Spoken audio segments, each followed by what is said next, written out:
Hello class 9th students. चलिए हम लोग आज चैप्टर 8 स्टार्ट करते हैं और उसका पार्ट 1। चैप्टर 8 में दो पार्ट हैं, पार्ट 1 और पार्ट 2। पहला पार्ट जो है संतोष यादव के ऊपर है और दूसरा पार्ट मारिया शारापोवा जो कि एक टेनिस प्लेयर हैं उनके ऊपर है। चलिए संतोष यादव जो कि एक माउंटेनियर हैं उसके बारे में बहुत ही इंस्पायरिंग कहानी है इनकी, उसको हम पढ़ते हैं।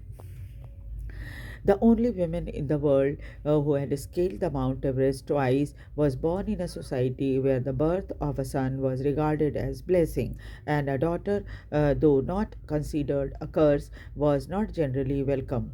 Uh, वो एकमात्र ऐसी महिला हैं दुनिया की जिन्होंने माउंट एवरेस्ट पर दो बार चढ़ाई करने में सफलता हासिल की है। उनका जन्म एक ऐसे समाज में हुआ था जहां लड़कों का जन्म तो बहुत ही ब्लेसिंग माना जाता था, आशीर्वाद माना जाता था, जबकि लड़कियों का जन्म जो है वैसे तो कर्स नहीं माना जाता, श्राप नहीं माना जाता था, लेकिन लड़कियों को के जन्म को बहुत ज़्यादा वेलकम भी नहीं किया जाता था। When her mother was expecting Santosh, a traveling holy man giving her his blessing, assuming that she wanted a son. जब उनका जन्म होने वाला था तो उनकी माँ के पास एक संत आए और उन्होंने उनकी माँ को यही आशीर्वाद दिया। जनरली यही आशीर्वाद लोग देते हैं कि भाई बेटा होगा, तो उनको ये लग रहा था कि संतोष की माँ भी चाह रही होंगी कि बेटा हो। But to everyone's surprise, the unborn child's grandmother, who was standing close by, told him that they did not want a son. लेकिन सभी को ये देखकर बहुत ताज्जुब हुआ कि इस अजन्मे बच्चे की जो दादी माँ हैं वो जो पास में ही खड़ी थी संतोष की माँ के बगल में, उन्होंने उनको संत को कहा कि भाई उन्हें बेटा नहीं चाहिए। The Holi man was also surprise. उनकी बात सुनकर वो संत भी बड़े ही ताज्जुब में पड़ गए। Never the less he gave the requested blessing. हालांकि चाहे जो भी हो, उन्होंने जो दादी ने कहा था उसी तरह का आशीर्वाद उनकी माँ को, संतोष की माँ को दे दिया। And as destiny would have it, और शायद भाग्य में भी यही लिखा था, the blessing seem to work. संत का आशीर्वाद काम कर गया। Santosh was born the 6th child in the family with 5 sons and a sister to 5 brothers। और संतोष का जन्म हुआ अपने परिवार में, वो छठी संतान थी परिवार में। इनके पहले 5 भाई थे, यानी 5 भाइयों की इकलौती बहन वो थी। She was born in a small village of Joniawas of Rewari district in Haryana. और इनका जन्म एक छोटे से गांव जोनियावास में हुआ था जो कि हरियाणा में है। ये हरियाणा के रेवाड़ी डिस्ट्रिक्ट है, उसमें है। The girl was given name Santosh. इस लड़की का नाम संतोष रखा गया, विच मीन्स कंटेंटमेंट। संतोष का मतलब आप समझते हैं, संतोष मतलब संतुष्ट रहना, है ना। तो इनका नाम संतोष रखा गया। But Santosh were not always content with a place in a traditional way of life. हालांकि नाम तो संतोष उनका रखा गया, लेकिन कभी भी वो अपने पारंपरिक जीवन जो हरियाणा में गर्ल्स लड़कियों का होता है उससे वो कभी भी संतुष्ट नहीं थी। She began living her own terms from start. इसलिए शुरू से ही वो अपनी मर्जी का जीवन जीने लगी थी। Where other girls wore traditional Indian dresses, Santosh preferred shorts। जहाँ दूसरी लड़कियाँ गांव की जो थी वो पारंपरिक भारतीय कपड़े पहनती थी, और लेकिन संतोष जो थी वो उनको शॉर्ट्स पहनने का, मतलब छोटे कपड़े जैसे लड़के पहनते हैं ना वैसे कपड़े पहनने का शौक था। Looking back her she says now, पुरानी बातों को याद करके वो बताती हैं कि from the very beginning I was quite determined that if I choose a correct and rational path the others around me had to change, not me. और उनका कहना है कि शुरुआत से ही मैं इस बात के लिए बहुत ही दृढ़ निश्चयी थी कि अगर मैं सही रास्ते पर और समझदारी वाले रास्ते पर चलूँगी तो आसपास के लोगों को बदलना पड़ेगा, मुझे बदलने की ज़रूरत नहीं है। Santosh's parents were affluent landowners who could afford to send their children to the best school, even to the country's capital, New Delhi, which was quite close by.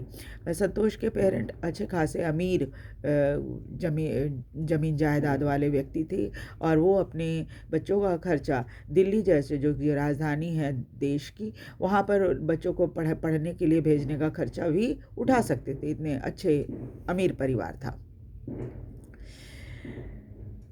But in the line with prevailing custom in the family, Santosh had to make do with a local village school. लेकिन जैसे कि घर की परंपरा थी उसके हिसाब से संतोष को तो लोकल विलेज स्कूल में ही भेजा गया, उसको संतुष्ट होना पड़ा लोकल स्कूल में जाके। So she decided to fight the system in her own quiet way when the right moment arrive. और इसलिए उन्होंने मन ये सोचा कि वो इस सिस्टम के खिलाफ लड़ेंगी और बहुत चुपचाप से सही समय आने पर लड़ाई करेंगी। And the right moment came when she turn 16, और वो सही समय आ गया जब उनकी उम्र 16 वर्ष की हुई। At 16, most of the girl in her village used to get married. Santosh was also under pressure from her parent to do the same. उनके गांव में 16 वर्ष होते ही लड़कियों का विवाह कर दिया जाता था और संतोष के पेरेंट ने भी संतोष के ऊपर इस बात के लिए दबाव डाला। Marriage as early as she was the last thing in her mind, और एक विवाह होना वो भी इतनी जल्दी, ये तो आखिरी हो गया था उनके लिए। And she threaten her parent that she would never marry if she had not got a proper education. तो उन्होंने अपने माता पिता को धमकी दी कि वो कभी भी विवाह नहीं करेंगी अगर उन्हें सही तरीके से शिक्षित नहीं किया जाएगा। She left home and got her self enrolled in A school इन दिल्ली। इसलिए उन्होंने घर छोड़ दिया और दिल्ली में एक स्कूल में एनरोल करा लिया अपना नाम। When her parent refused to pay for her education, जब उनके पेरेंट ने उनके पढ़ाई का खर्चा उठाने से इनकार कर दिया, she politely informed them of her plan to earn money by working part time to pay her school fees। और तब उन्होंने बड़ी विनम्रता से अपने प्लान के बारे में कि कैसे वो पैसा कमाएंगी उन्होंने बताया कि पार्ट टाइम नौकरी करके वो अपने स्कूल का खर्चा उठा लेंगी। Our parent then agreed to pay for her education। तब जाके उनके पेरेंट जो है इस बात के लिए तैयार हुए कि चलो तुम्हारे शिक्षा का खर्चा हम उठाएंगे। Wishing always to study a bit more with her father, slowly getting used to her urge for more education। हमेशा कुछ ज़्यादा सीखने की इच्छा उनमें रहती थी और उनके पिता धीरे धीरे इस बात के उनके जो इच्छा है उसको वो समझ गए थे। शिक्षा पाने की जो उनके मन में इतनी इच्छा थी वो पिता धीरे धीरे समझने लगे थे। Santosh pass the high school examination and went to Jaipur. Santosh ने हाई स्कूल की परीक्षा पास कर ली और जयपुर में कॉलेज में एडमिशन ले लिया। शी जॉइन महारानी college and got a room in Kasturba hostel. उन्होंने महारानी कॉलेज में एडमिशन लिया और कस्तूरबा हॉस्टल में उनको कमरा मिल गया रहने के लिए। Santosh remember Kasturba hostel face the Aravalli hills. Santosh को याद है कि कस्तूरबा हॉस्टल जो था वो अरावली पहाड़ियों के ठीक सामने में था।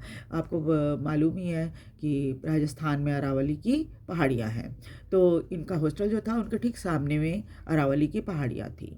आई use to watch villagers from my room going up to the hill and suddenly vanishing after a while. वो अक्सर देखा करती कि गांव के लोग जो है वो पहाड़ी पर चढ़ते तो हैं और फिर पता नहीं कहाँ अचानक गायब हो जाते हैं। One day I decided to check it out myself. एक दिन उन्होंने फैसला किया कि खुद ही जाके चेक करेंगी कि लोग चले कहाँ जाते हैं। I found nobody except a few mountaineer. तब उन्होंने जब वहाँ गई तो उन्होंने पाया कि वहाँ पर कुछ पर्वतारोही लोग हैं। पर्वतारोही उनको कहा जाता है माउंटेनियर, जो पहाड़ों पर चढ़ाई करते हैं। I ask if I could join them. तो जब आप उन्होंने माउंटेनियर्स को देखा तो उनसे पूछा कि क्या मैं भी आपके साथ ज्वाइन कर सकती हूँ। To my pleasant surprise they answered in affirmative and motivated me to take to climbing. और इनको बहुत सुखद आश्चर्य उस समय हुआ जब उन्होंने हाँ में जवाब दिया और बल्कि इनको और उत्साहित किया कि वो क्लाइंबिंग सीखें। Then there was no looking back for determined young girl. फिर इस नौजवान और दृढ़ निश्चयी लड़की के लिए तो पीछे मुड़कर देखने जैसी कोई बात ही नहीं थी। शी सेव्ड मनी, उन्होंने पैसा बचाया, and enrolled in a course at Uttarkashi Nehru institute of mountaineering, और पैसा बचाकर उन्होंने उत्तरकाशी के नेहरू इंस्टीट्यूट ऑफ माउंटेनियरिंग में एडमिशन लिया। My college semester in Jaipur was to end in April. इनका कॉलेज सेमेस्टर जो था जयपुर का वो अप्रैल में ख़त्म होने वाला था, but it ended on the 19th of May। लेकिन वो कुछ लंबाई चल गया और 19 मई को ख़त्म हुआ। And I was suppose to be in Uttarkashi on the 21st, और इन्हें 21 मई तक उत्तरकाशी पहुंच जाना था।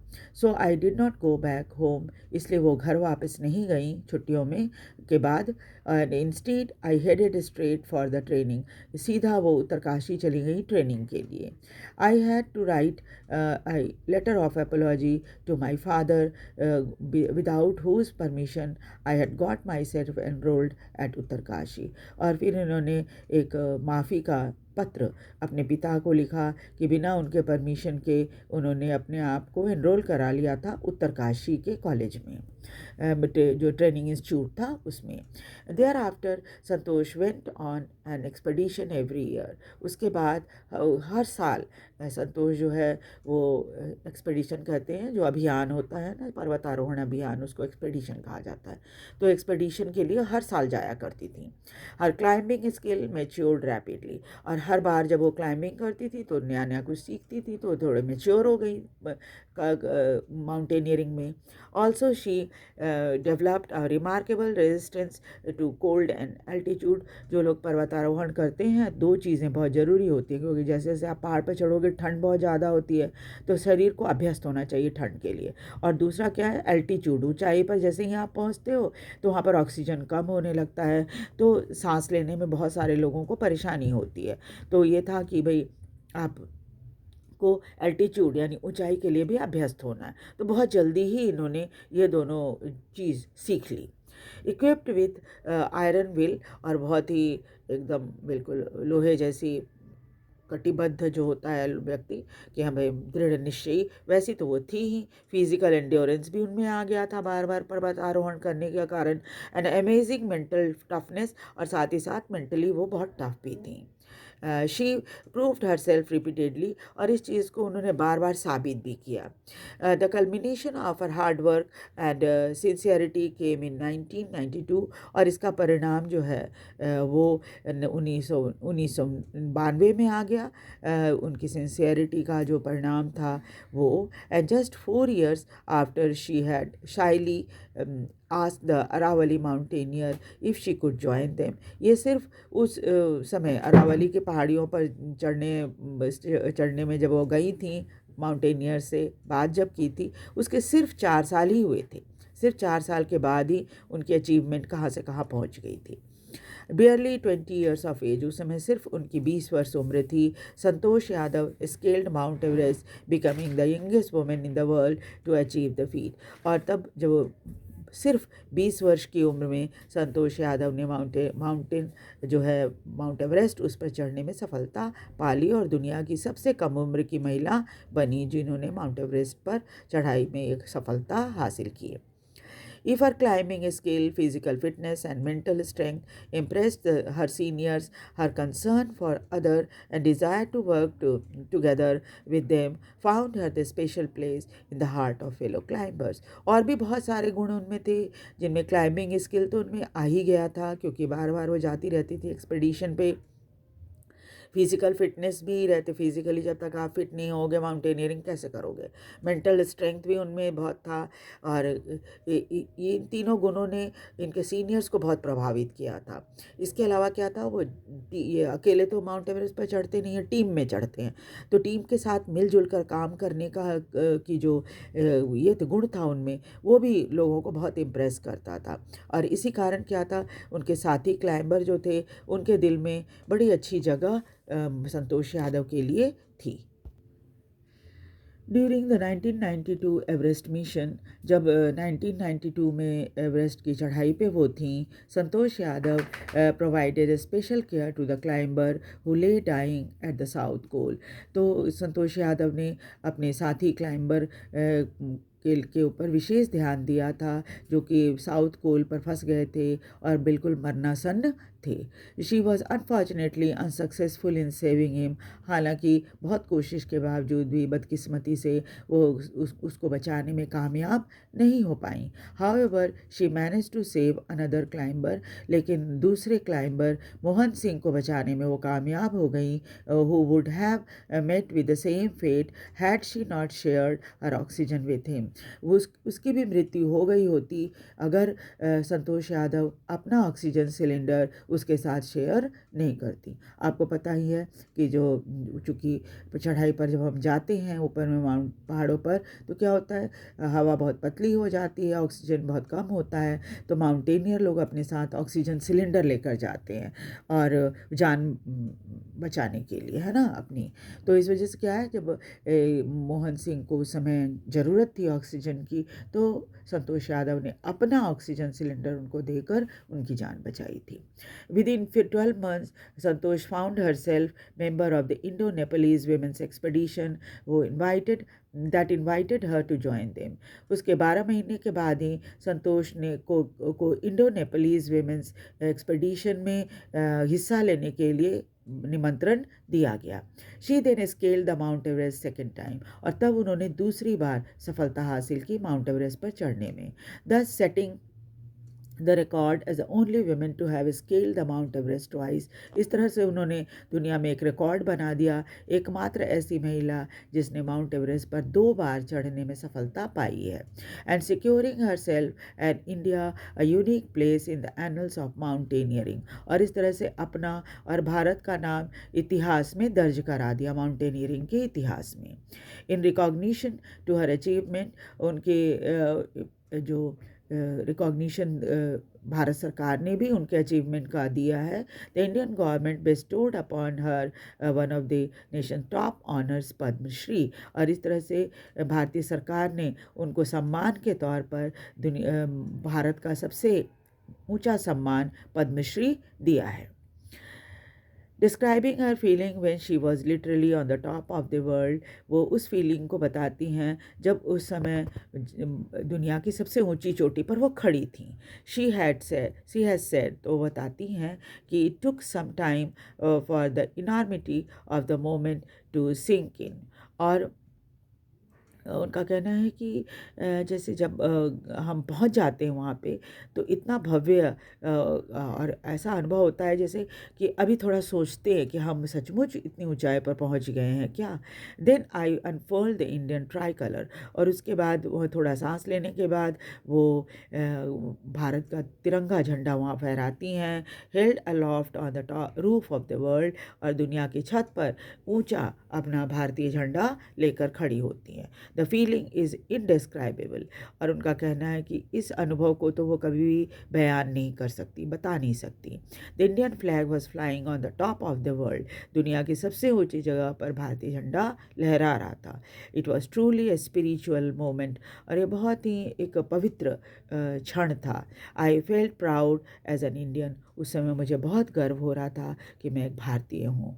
Also fervent environmentalist, Santosh collected and brought down 500 kilogram of garbage